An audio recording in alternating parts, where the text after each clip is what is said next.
What is going on with the Citroen Ami in the UK?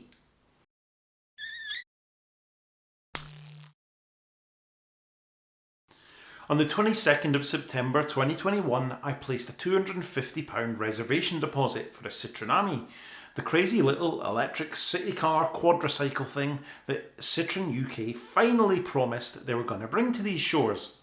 I brought you this news as quickly as I possibly could, and many of you thought I was absolutely nuts for wanting to buy one of these things in the first place, with its 28 miles per hour top speed, flimsy construction and quite frankly ridiculous looks. I still absolutely love the Ami, and I still mostly think I want one, but Citroen UK really are trying my patience. If you hadn't already realised, this is going to be a little bit of a rant video. It's been a while, I suppose. It's now May 2022, nearly 8 months since Citroen announced we'd be getting Ami in the UK, nearly 8 months since they collected rather a lot of £250 reservation fees from interested idiots like me. In that time, it's safe to say Citroen have built up quite a bit of interest in Ami in the UK, but they're in serious danger of killing it off before it even launches. We still don't know how much it's going to cost. We still don't know for sure what type of driving licence you'd need to drive one. I'll get onto that in a moment. We still don't know when we'll actually see reservations turned into orders, never mind when we might actually see some cars, and it's just not good enough.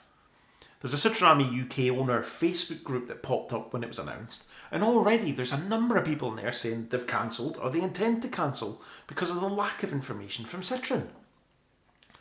In those 8 months that have passed, there have been pretty much 4 moments of any actual communication from Citroen, a Facebook Live event and 3 emails.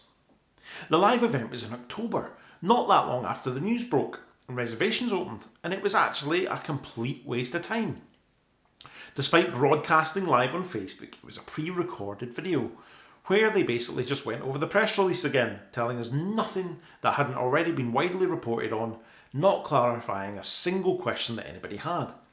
This was a major red flag really for how the Ami launch in the UK was going to be handled, and I do wonder if even this event led to some people asking for the £250 back, because it was a ridiculous waste of time.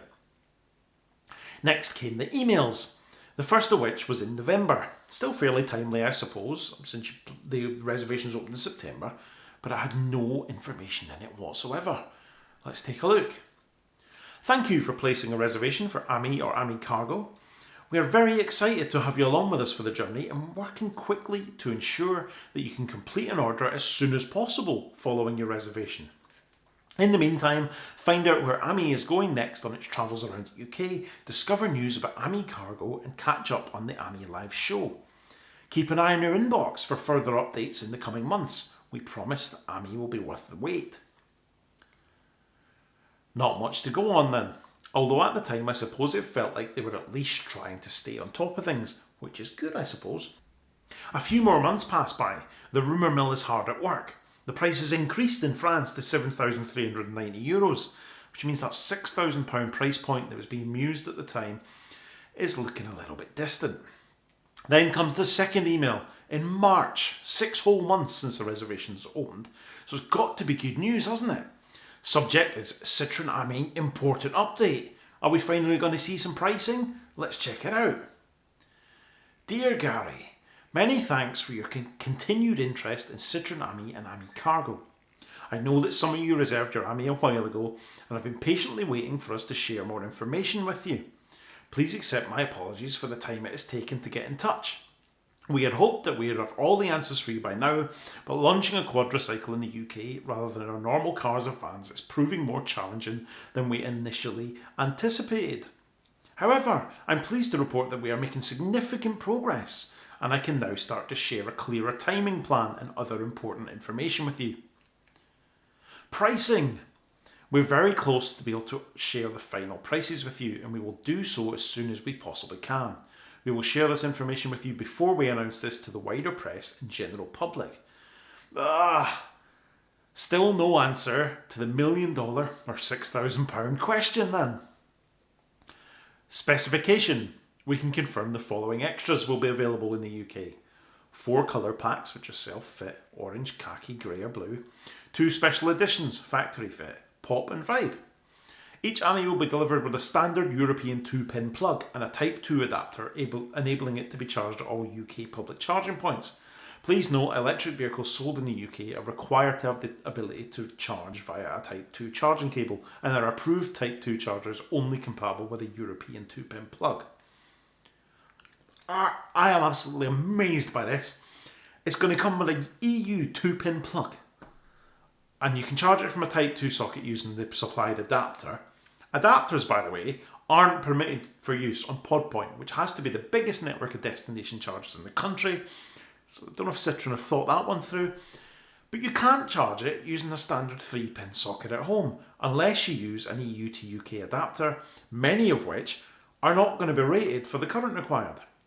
That's not to say you can't get suitably rated good quality adapters, but how many people are going to use some cheap nasty thing that's designed for a phone charger and burn the house down? It's an incredible decision from Citroen, and I really don't understand it. And their product reliability people must have some really big balls to sign that one off, because it doesn't sound good to me at all. Test drives. We will be welcoming a number of AMIs into the UK in June, and these will be available to test drive from selected retailers across the country. We will be offering you the first opportunity to book test drives. Good stuff, I suppose. Ordering. We will officially be opening AMI for orders to the general public in June, but we'll be contacting each of you progressively from the start of May to discuss your specific requirements and next steps. We understand that many of you will want to test drive before making a decision. So as part of the ordering process, we'll be discussing all the pros and cons of driving an AMI to ensure it's right for you and your circumstances. I'm assuming mostly because it's left-hand drive. Finance options. We can confirm that from launch, retail customers will have the choice of PCP or cash. Business customers will be cash only.